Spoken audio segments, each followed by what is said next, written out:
আজ বউ ভাতের অনুষ্ঠান, আগের দিন বিয়ে আর হলুদের অনুষ্ঠান হয়ে গেছে, তাই এই শাড়িটা আমি আজ পরবো আর এর সঙ্গে হিজাব পরবো আর এই সব গয়নাগুলো পরবো।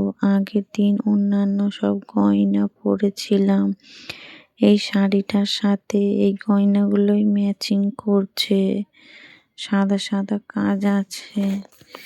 আর দেখো এই বউ লেহেঙ্গা পরে একলা হাঁটতেই পারছে না, এত ভারী লেহেঙ্গা।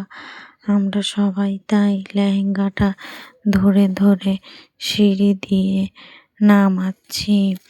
এখন সন্ধে হয়ে গেছে, তাই লাইট জ্বেলে দিয়েছে। বাড়ি ফিরবো, অটোতে বসে আছি, গাড়ি ছাড়বে।